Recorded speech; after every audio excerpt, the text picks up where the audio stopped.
just got let down. Yeah.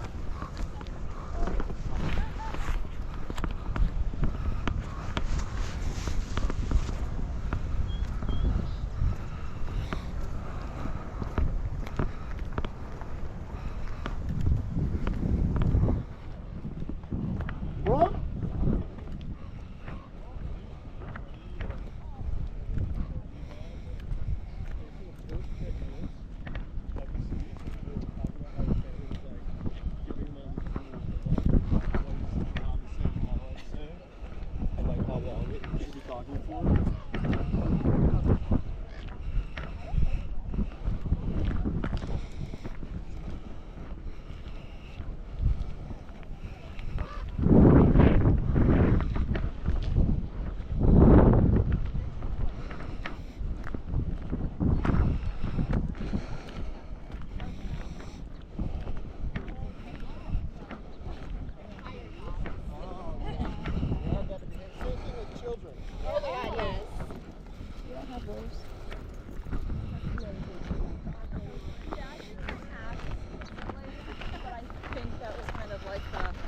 Don't have the mental bandwidth for my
cool. Well, not like one over a day.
And so they did have a slight. What do you think?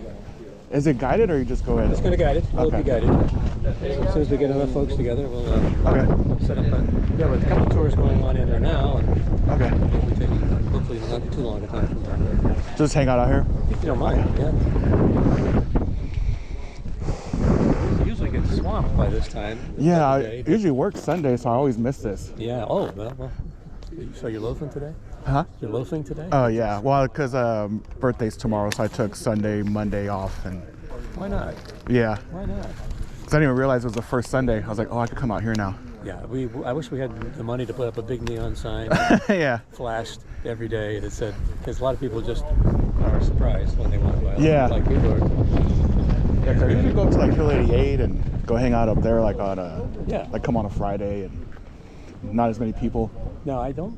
Well, today's being so windy and foggy, it's really hard to predict. Sometimes we think that nobody's going to come up and Yeah. they're always here. Yeah. And other times, like today, bright sunny day when we started anyway, and then that quickly turned sour. And I can see the fog is not going away anytime Yeah. soon, it looks like. So as soon as we get a few folks together, we'll get a tour going, and if we don't, we'll still get a tour going. All right. But meanwhile, World War II. Yeah. That's what this is all about. In 1941, just before Pearl Harbor, to the actually 2 years after the war ended, the Army was still here doing some experiments. And then they said, this is ridiculous. Nobody has any ships anymore because we've blown them all up. Yeah. And so the Army sort of bailed out. And then during the Cold War, there were various things going on up here. The Nikes, you know where the Nike site is. Yeah. So they had some folks that were here doing some things. But by and large, 47, the operation was pretty much shut down. Yeah, 'cause I've been up there where they have like old like sandbag. Yeah. They're now like stone. Yeah. Yeah. We got a few of those ourselves. Unlike most people who come here, they go, because I didn't know anything about this either. Yeah. I don't even know how I got involved in this, but I came up and I'm Yep. So if you like history, this is where you want to go. Yeah. Some people you can tell they're kind of like yawning. Mm-hmm. I don't think I personally. Yeah, 'cause it's nice being up there at the sandbag bunkers and just like imagining people stationed here waiting to see ships. Try to imagine. I can't. It made a lot. The Army had to make a lot of in the middle, not in the moment changes. Because Yeah. they've never done this before. Yeah. A lot of people thought this was a waste of time anyway. Why would you want to do this? My granddad was always out there in the open, in the field. Yeah. Oh, it's just a dog food. Dog food? Would that be okay? Dog food, fine. Dog food. They'll be at the end of it. Let's get down to the bottom. There's the gate there, and they'll be cool. Take it just one time. But yeah, to have it because for these guns, when they figured out caliber 660 tons of gunpowder. So depending on who takes you on your tour, we all have different stories. Okay. Different things we think are interesting. But mine happens to be the fact that this is the only one left. Yeah. Out of all the ones, there were 20 of them, so they were all those. Mm-hmm. And some of them were just literally destroyed outright, and others just shut down and people walked away. Yeah. And we were lucky because the Army had been here for so long, and that kept the place from being destroyed. Yeah. It's pretty hard to destroy this thing. Yeah. People would try, I'm sure. If we just left the doors open, they would probably find a way. So they ended up shifting that over here where they could shoot without having to pay for people. And so the fight. Too much excitement? Yeah. And there's a place called Costa, there's a map. Have fun with your book. This is like 1947. Getting close to the end. Everybody's got a tolerance, I guess. The kids are excited as hell, and then all of a sudden, nope, they're not. Yeah. I'm sure for a little kid it's boring. There's nothing to see. There's no neon signs. There's no Yeah. It's hallways. no dummies or anything like that. This was all very by hand. So all of a sudden to jump. But this again was an experiment. Actually, a lot of people thought this was a waste of time and a waste of money, and others prevailed and said we got to do something different than having men sitting out in a field with a gun. Yeah.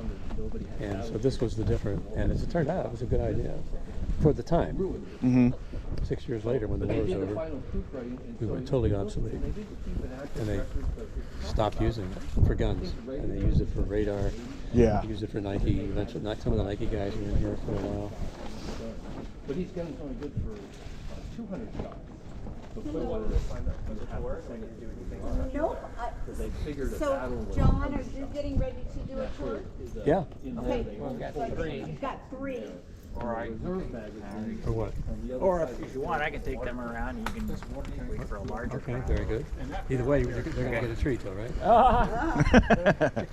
Haven't I been on the Missouri and isn't there a barrel on them? Do you want to go the other way, Dave, or not? The other way Yes, is, you won't run into It's it. kind of like Yeah, on the 30 or 40 battleship, minutes. they Is could that shoot okay? like 1,000. Okay, so what we're going to do is we're going to kind of go the opposite way, and then that way we're not tracking through and it gets kind of loud in there.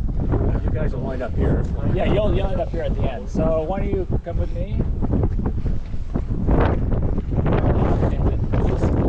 Small groups. We'll keep it casual. My name's Dave, so feel free to ask any questions that you want to. So this is Battery Townsley. It was a World War II gun battery, and it did house the largest guns on the West Coast, the 16-inch basically naval rifles that you see. One of them's parked out there here. But right now we're sitting in what they call the generator room entrance, and this is only, I guess, basically 2/3 of what's inside there.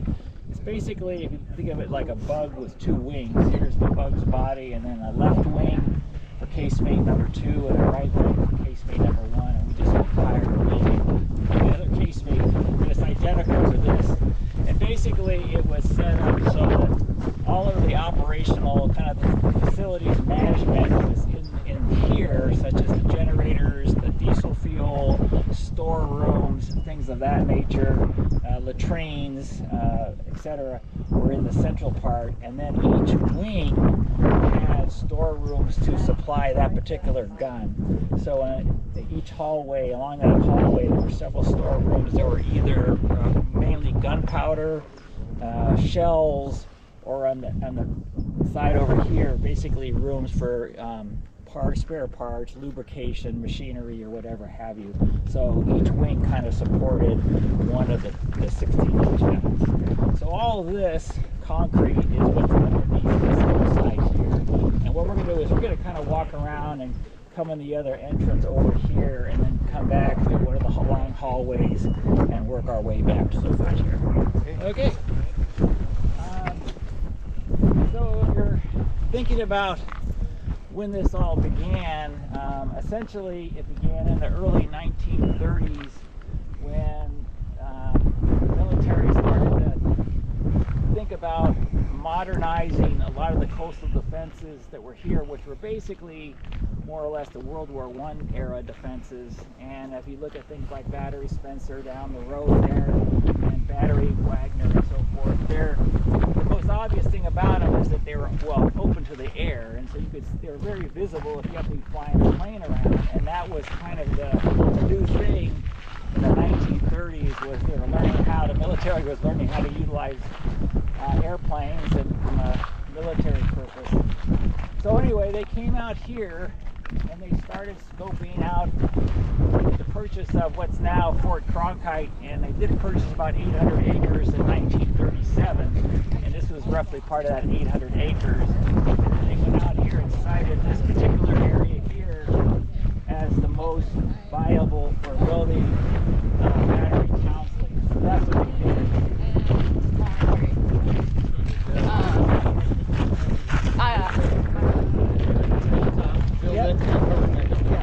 So it's what you're describing is what they did, and I guess the term used is cut and cover, because they came out here and they basically cut the hillside as flat as they could, and then built the concrete infrastructure that we walked you through, and then covered it up with dirt.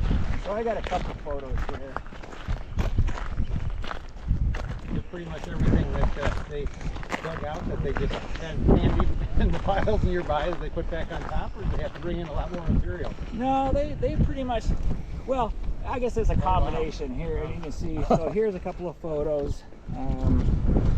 You know, this is And this is when they've cleared the hillside already, and they're starting to build, you know, the wood foundation or the wood structures for the concrete. Here's one of the front of the casemates being built at the pit. There's another one in front of the casemates, but here's probably what you're talking about. That's all that light is basically dirt that's been moved, right? Yeah, So, yeah. you know, to my understanding, they didn't bring in dirt, but they certainly moved a lot, probably from several areas around here. So that's what they did. Here's another good picture of them bulldozing. But so once that was all done, the other large logistical effort was to get the guns out here, because the guns, you consider the gun barrel, the carriage that it sits on, all told, it comes close to weight of about 500 tons. So what they did is they purchased the guns. Well, the guns were purchased from the Navy, because the Navy was beginning to flip from building large battleships to building aircraft carriers. So they had, I guess, a surplus, so to speak, of 16-inch guns. So they got the guns from the Navy, and they were shipped out from Virginia on rail, came out to Sausalito, and they came off the rails in Sausalito, let's see, and they basically put the guns back together back east. So the guns were test fitted back east, the whole assembly, the carriers, the splitter shield, the rotating platform, that was all kind of built back, I think it was Virginia, at some arsenal. Shipped them out on rail. There's the gun tubes going out. Gun tube going on Highway 1 off of Sausalito down there. Going up the Waldo grade and coming up more of the Waldo grade. And you notice the company is Biggie Drayage, which still exists today. And then we'll follow us around the corner. But, just a kind of a side note, Biggie Drayage brought the gun down back in 1940. And also brought the gun tube up back in 2012. What is the Waldo grade? Is that like by up the bridge, like the old road? Yeah, yeah. You know, we got to what he's going to probably Yeah. cut it, but yeah, that's what. Yep.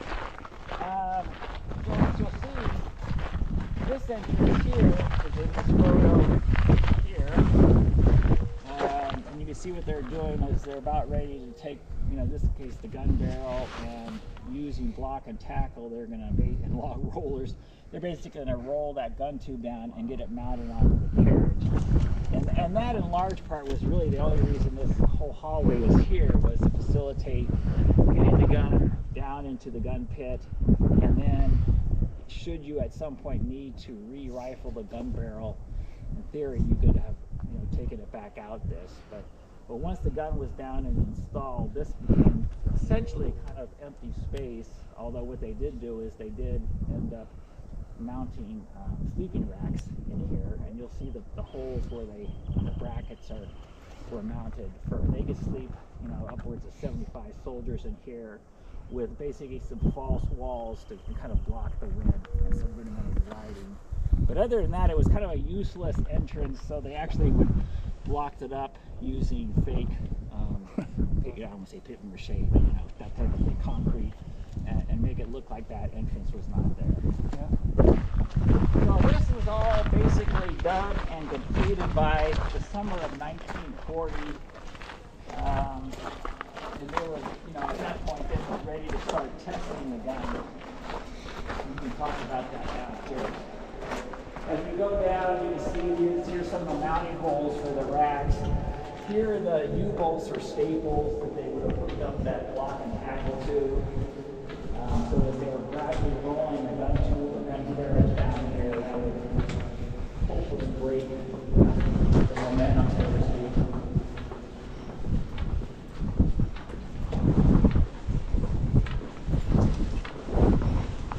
And then as they get down here closer to the entrance, they did have they basically built up, I think it was basically 2x4 plywood walls or something.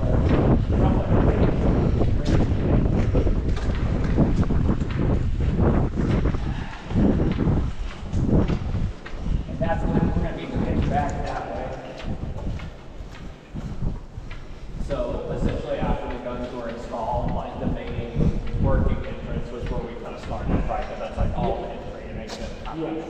Proposed battery fair. Yes, exactly.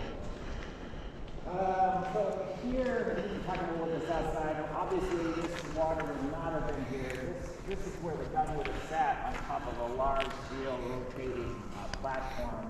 And if you could see through this water, you could see kind of the doors opening and closing inside. And we'll see, basically, they had to end up just keeping the doors open. But other than that, they were successful in test firing the weapon, and so it was operational by the time of December 7th, 1941. So they were ready to go at that point. Fully operational. The other big concern they had here was how to this gun face and around the corner, the other casemate face. Obviously, if you're a battleship that's approaching offshore, it's pretty obvious that there's a large military emplacement here. So they did struggle with how to try and, quote, camouflage this. And so they did try a couple of things. One was trying to paint, and you can see above that off-limit stencil there, is kind of like brush strokes and that kind of the open shirt color here. And so they tried using it actually, to me it helped a little bit. The next thing they tried was they drilled holes in the casemate, and they stuck in all that rebar that's now rusting away like crazy, and they used that rebar as attachment points for basically top left corner over there. There's still a segment of, I would call it like a rabbit wire. It's like chicken wire, only bigger. They strung that rabbit wire, so to speak, and mounted it along these this rebar, and then they strung vegetation through that, hoping that the vegetation would kind of take root and maybe obscure the walls. Well, it didn't really. Apparently, it just kind of died and looked worse. So that was a failure. So what they eventually ended up doing, which actually, if I got a photo here, was successful, was just putting a big rolling net across the top of the casemate, and when you rolled it down, it did cover the gun tube and everything, and you can just see it here. It actually was pretty good, at least in this photo, in covering the gun from at least from a seaborne vantage point. So when they would do the test firing, did they have an actual target, some barge or something? Yeah, well, there's a couple of things. One, I know how much time I'll cover real briefly, because it always kind of fascinates me.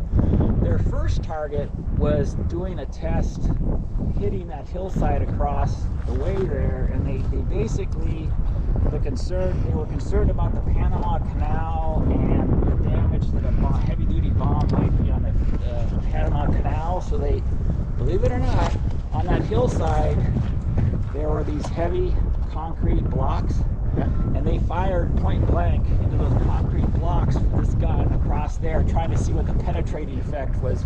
And I think they were worried about the Japanese dropping aerial bombs and just blocking the Panama Canal. But anyway, that was one of their first tests. And then, what's interesting is these blocks are now buried on that hillside over there. I always kind of wanted to drill down. You really did. But anyway, but that was a test from a different, structural thing. From an accuracy and from what it was meant for, yes. So what they would do is, well, a couple of things. Number one, no radar here until fairly late in the war. So it was kind of line of, if you see it, you can hit it type of thing. So up and down the coast here, this gun battery had what they called were base end stations, which looked like pillboxes mainly to me, but something like that. And they would have 2 or 3 soldiers in them, and their job was to spot a ship, identify its position from them, and then phone it into the plotting room, which is down the road here. And so again, if you get enough angles from enough different locations, you'll eventually triangulate, right? And get a fix. And so that's what they were trying to do. So they would get a number of calls in, angles from the base end station, call it into the plotting room. The plotting room eventually work their magic, get a triangulation and a fix, and start plotting the tracking ship. Once they felt they had a good plot line, they could then phone that up to the battery commander, who could then aim the gun and shoot. And then after the first shot, again, it was visual, and they would look at the walk the shell splash essentially, and if you can believe that. And I always think shell splash. Well, that's how big is that? But these are shell splashes that went up 100 feet. They're massive. So they would walk it in, and when they were doing practice, they would publish a notice to mariners saying, if you're going to ship, don't be in this area this day at this time. And then they would get some, tugboat captain to tow what was essentially just a floating barge with a rudimentary, something like a billboard on it, but just a representation of something. Yep. And that would be like 1,000 yards behind the tugboat, and that would be their target. And their intent was really not to sink that, because that costs money, but to basically get hit within a killing range.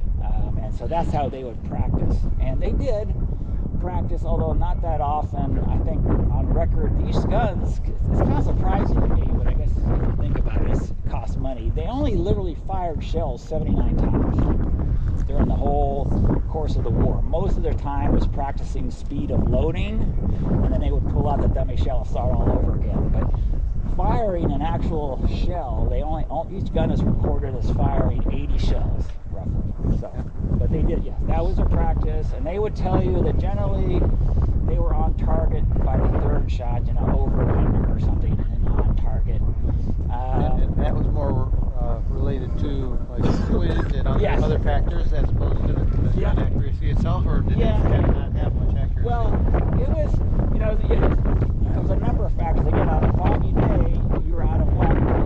They would try to, space set stations, for example, were at different levels of sea level, so maybe you could probably avoid some of that. But if you couldn't see the target, you were probably out of luck.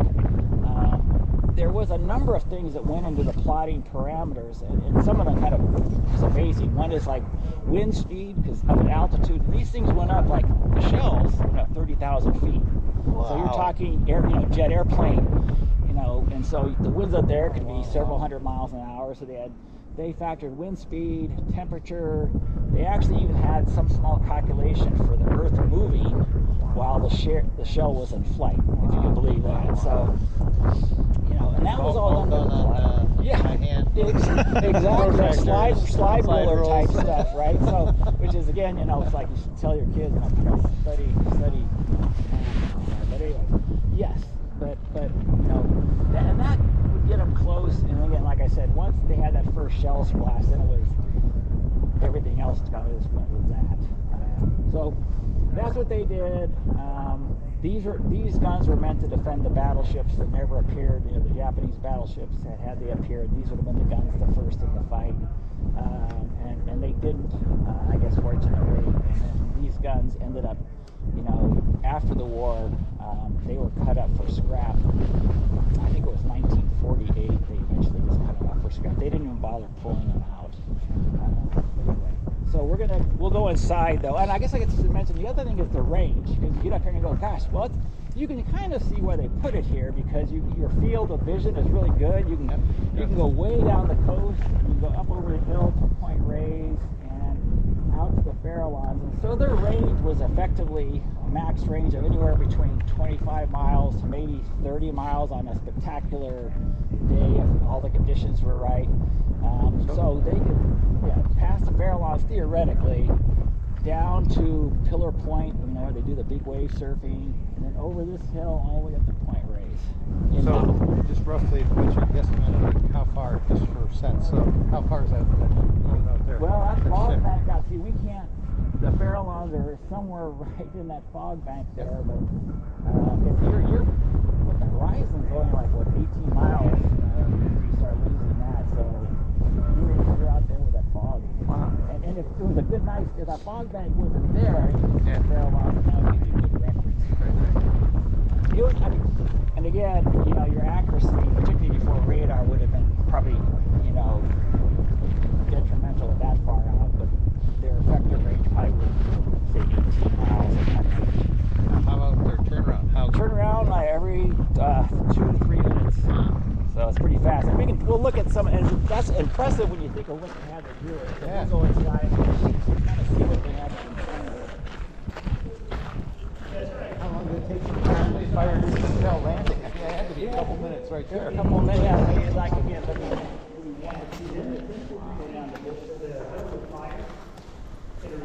I mean, it's enough to have to factor in the movement of the earth. Right. Always kind of baffles me. So they fire, they start reloading, and then they make the final adjustments on aiming.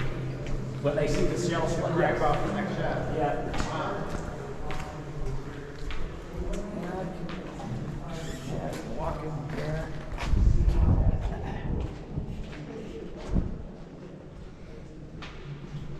Okay, so now we're in one of the wings, the long hallway, and just as a reference point, you know, because it was so close to the gun, the shells went out one way and the gunpowder went out another way. The shells, and we don't have as much of the railing left, went out on an overhead rail system out this wall here, on this entrance here, and then swung left and went and met at the gun pit there.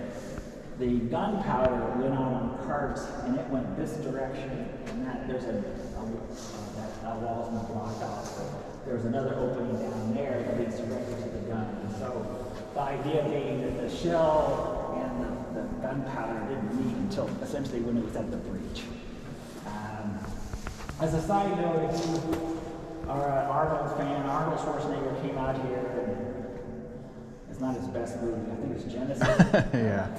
But he filmed for weeks out here, and it's like 15 seconds of film or whatever, but that hatch, I think, is where somebody goes down and finds a Terminator or something. That's a Hollywood prop there. But Yeah. anyway, that's the... Then they showed it like in Hawk Hill too.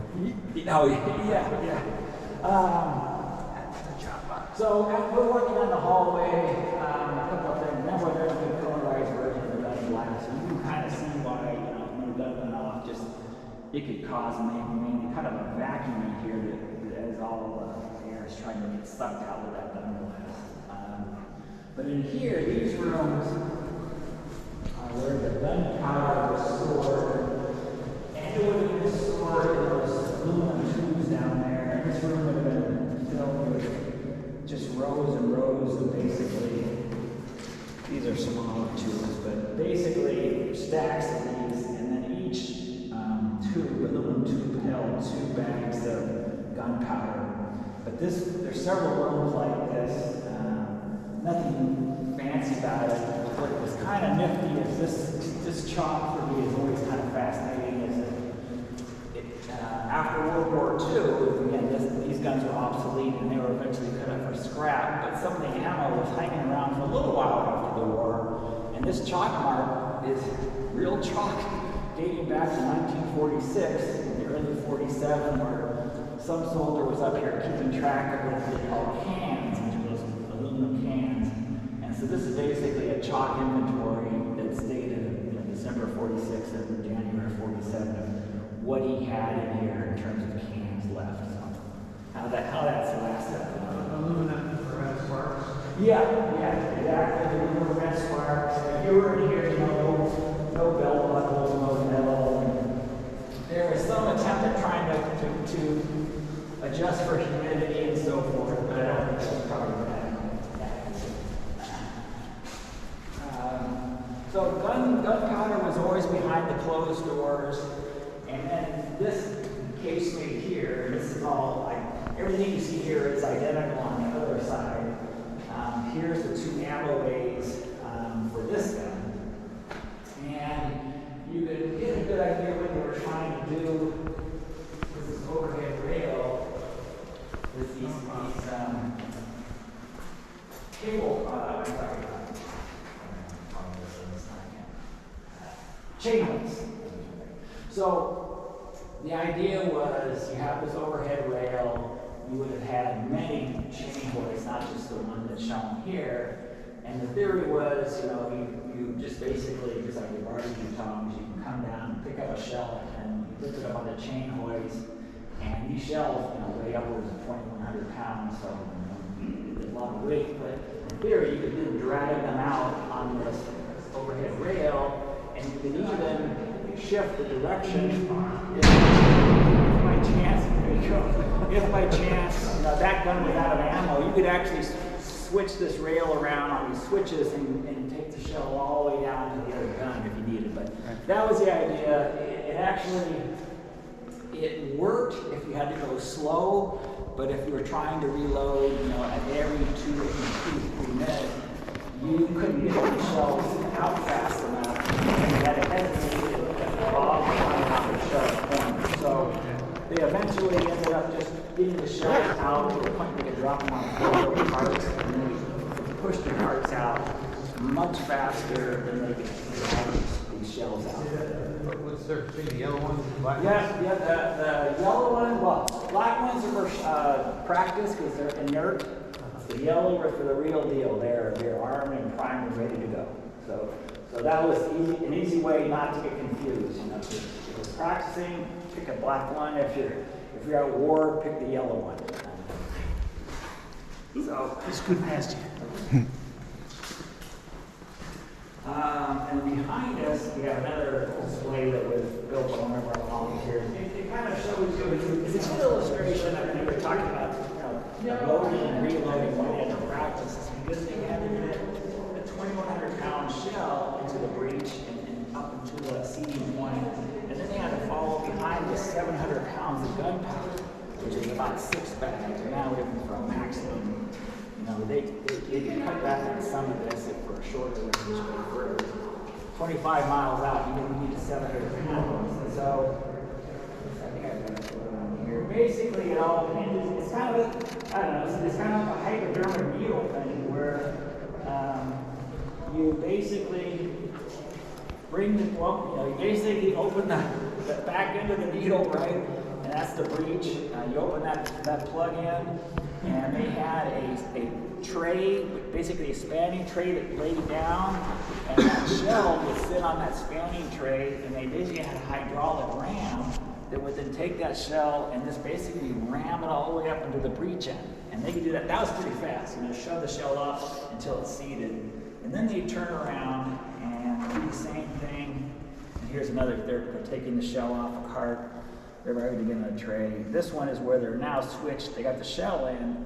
Now they're going to load the gunpowder bags. And same process. They would ram those bags in, but much more slower because it's gunpowder.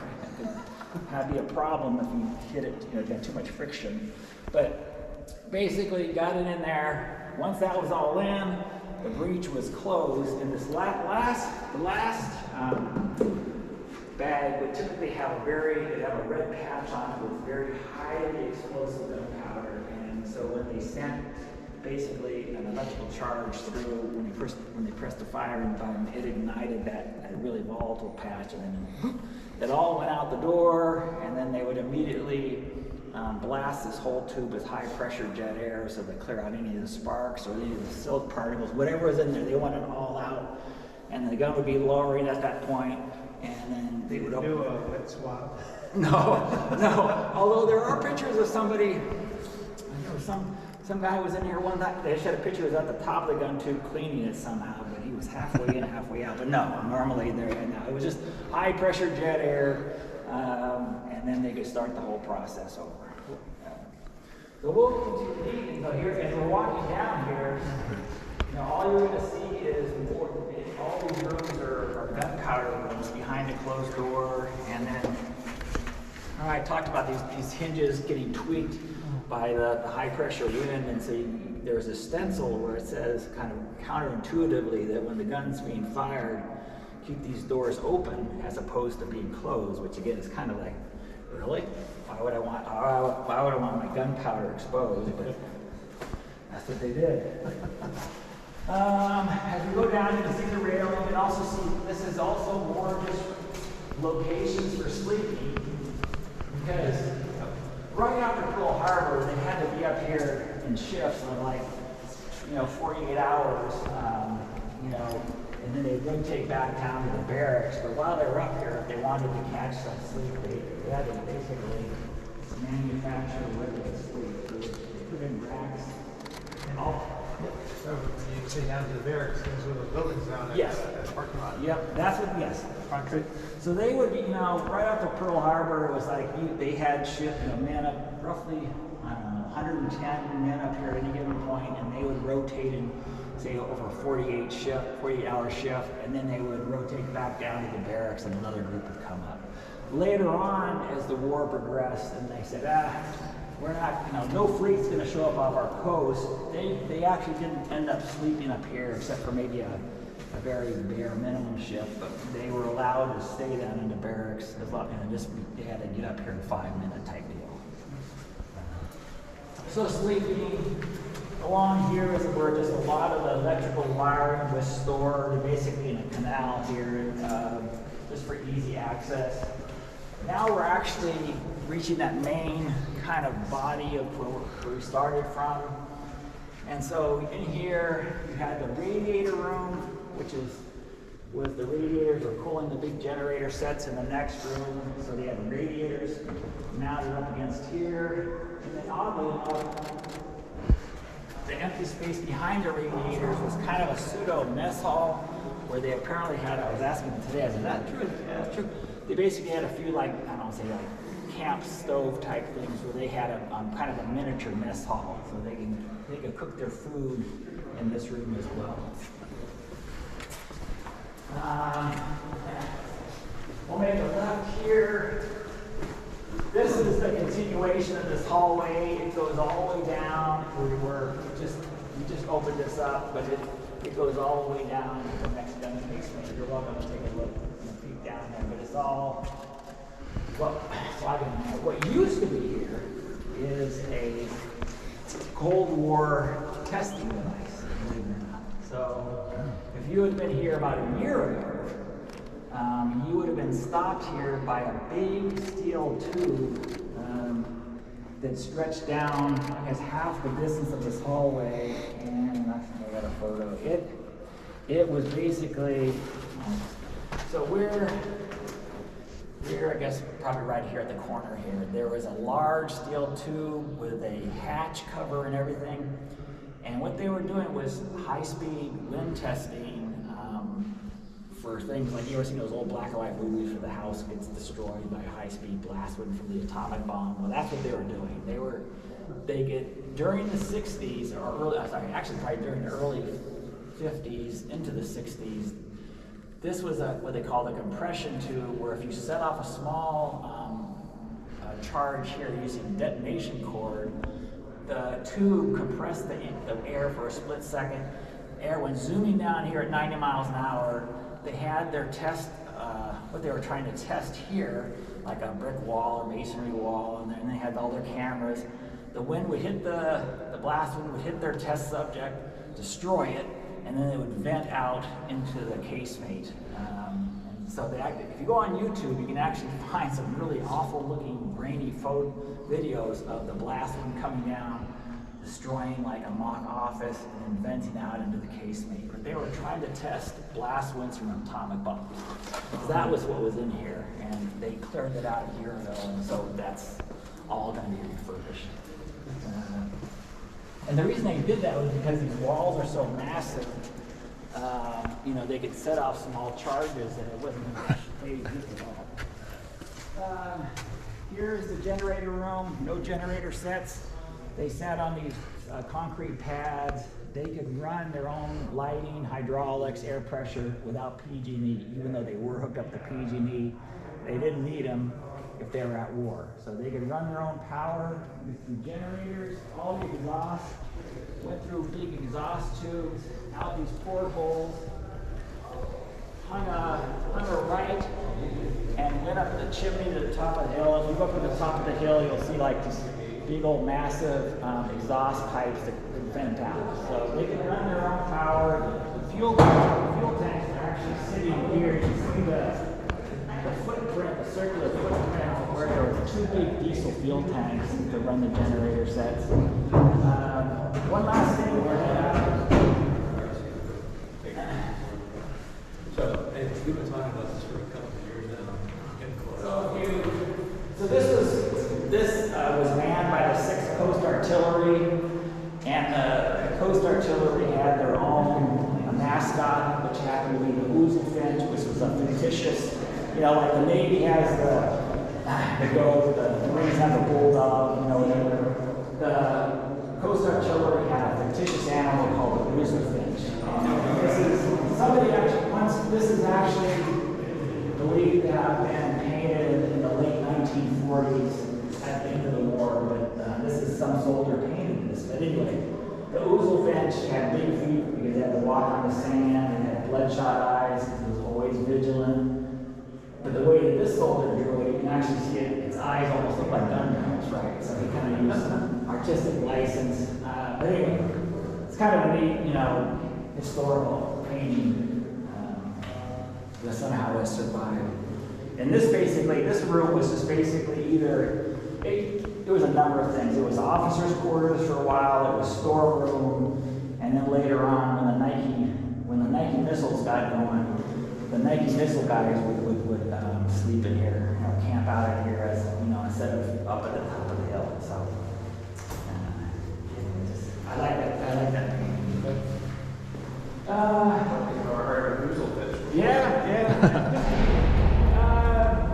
So that's about it. I mean, like, this is an interesting mural or diagram in the sense that we were at Townsley here, and there is another 16-inch gun battery down at it's Davis, and it's way down here at Fort Funston. So those are the two 16-inch gun batteries, and everything else kind of decreased from there. So there were 12-inch guns, there were 6-inch guns, there were 3-inch guns. There was a mine casemate during World War II that stretched up out there and across here. And they were basically controlled electronically. It wasn't, a ship didn't need to hit them. They just basically, a ship had to show up, and they would say, push the button on mine 51, and that mine would go off, type of thing. And then they had a submarine that was stretched across. So, I mean, there was a lot going on during World War II to defend San Francisco Harbor than just Battery Townsley. I mean, there was just a variety of things. But again, Battery Townsley would have been the long-range guys to defend the coast that initiative. Were the mines underneath the water, or were they like floating? Float. I guess, yeah. They were not visible, but they would have been suspended. I don't know, a couple of feet. Or I don't know exactly how many, maybe 10 to 20 feet off the bottom. Okay. And then they were hooked up to a cable. So again, it was the ship that, it's not like those classic ones with the spikes on it where the ship has to, you know, hit it. And these were literally, the casemate is right. If you go up to Point Bonita, where the parking lot is for the lighthouse, it's buried under a ton of ajuga, but that's where the mine casemate was. And then they could basically literally just push a button on a particular mine to set it off. So there's some tug or something that had to move this? Apparently, yeah. I mean, I guess, I'm not sure how they, I mean, again, I guess if you had the right recognition signal, you could go anywhere. I mean, you know, they weren't going to, as long as you gave the right code name, you were free to pass, or most likely. So I don't know that they needed to do anything with these. The submarine net, they did need to move, and they did have a tug that would move it. They could move it, you know, in and out, I guess, not all the way, but, you know, for passage. And I guess apparently that this, used until probably 10 or 20 years ago, it used to be kind of just all stacked up on the dock over here in Sausalito, just kind of laying rusting away. But, anyways, it's kind of neat to look at that and just realize how much was invested in here at that time. So, okay, so we will head on out. I don't know, is there anything I haven't, any questions you had that I haven't talked about? The last few things were, it's kind of on the way out. It's just, he's talking. So on the way out, obviously if you're up here, you need to use a bathroom. So there was latrines on the way out, and then pretty early in the morning, decided, well, we gotta have some showers, so they built some showers. You can just kind of like just add on. So we're past the bathrooms and the showers on the way out. What year was this like fully decommissioned up here, and then basically it was like I don't know if they were still like using the court down below, but like this was kind of just like off where like there's nothing left here, including the. So 1948. So when 1948, when the guns were basically cut up for scrap, and then it became empty space, and then again they kind of were scratching their head for how what do we do with all this, and then like I said, probably in the early 50s, we can install that shock tube. Right. This was really got a nice concrete thing, so they used it for the 50s. Actually, FEMA apparently came back in the 60s and played around with that shock tube because they were looking at hurricane impacts from wind damage. But other than that, it was basically storeroom, storage, empty space. Yeah. And what year was Fort Concrete completely like turned over? Oh, like 1970, 70 something. Yeah. It was I don't know exactly what year the 70s, but here's the bathroom. I don't want to bore you guys, but here, one last thing was, so when they built these bathrooms, they still kind of had that World War I mentality where, you know, somebody's left, if you get killed by a shell, it might be a poison mustard gas shell. So they were still thinking World War I, so they built in here this bathroom, this room, which this particular door has this felt seal on it, so when you close this door, it's somewhat airtight. And the idea was, if you were outside and you got dusted with poison gas, and this is whether or not it would have worked, I don't know. In theory, you would have run into this room, closed this door, that door was closed, and you would step on this metal plate, and a whole bunch of high pressure jet air would come shooting out of this pipe here, hopefully dusting you off, and then all the dust gets sucked up in here. And if you're still standing, then you would get off the pedal, they would open this door, and your gas gear was in there. So this feature had this added concept of a kind of a detoxification room for poison gas. Whether or not it would have been some morale boost or whatever, I don't know. That was the idea. And then the showers, you can see, you can almost see this was an add-on. This, after this whole structure was completed, they came back in maybe a year later or sometime in 1941 and just installed some showers. And this was the officer shower, and that was enlisted men's shower. But you only had like 50 to 100-gallon water heater, so it was a military shower. Well, there you go. You're back where you started. All right. That was awesome. Hope you enjoyed it. No, you're quite welcome. Yeah, if you're interested in this, the next evolution from Battery Townsley was, of course, the Nike missile site, and if you haven't been there yet, they restored that to the. We have a brochure. Yeah, the missiles look like they can actually fly off at any point, but that was the next evolution and defense for this, the harbor was the transition from. Lift them up and point them up during the tour? Oh, well, I haven't done the tour in years. They used to take you down into the magazine, and they could lift one of the Nike 8-backs or but they used to. Whether or not they still do, I don't know. Some safety issues came up, but it's a neat tour to visit because you can kind of see what they were trying to think of next in terms of defending San Francisco. And then of course the scary thing was that some of those were nuclear tipped. I was like, well, wait a second, you're going to shoot the missile, you're going to get the Russian bombers, and you're going to radiate us all. But anyways. And that's a detail. Yeah, minor detail, yes, that's right.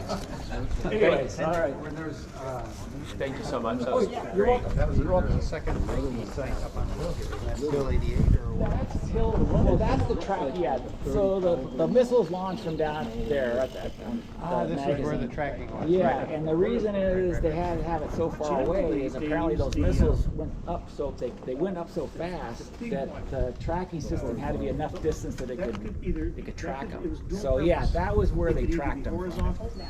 To fix an accident. It used to be really nice to go up there because there was, And I mean, the smaller there's scope. nothing now because was generally people used just for general destroyed it, sea but there's still some remnants of the buildings. And, but- Like sandbag bunkers and yeah, because like if you go up the Wolf Ridge and you start walking along there, you can still find. I mean, it's a neat piece of history, right? You see sandbags, and you can see the emplacements and some of the huts where they would have been staying. But anyway, Are you that's interested in all up going there. inside? Different pieces. But some of that tracking stuff is what you see down at Yeah, the some of site those. today. Yeah, like some that of those. big Walk in. Yep. radar-y kind of looking Yes. thing. Kind of say yes. That would have been something like what was up there. Up there, yeah. And they, but up there they were.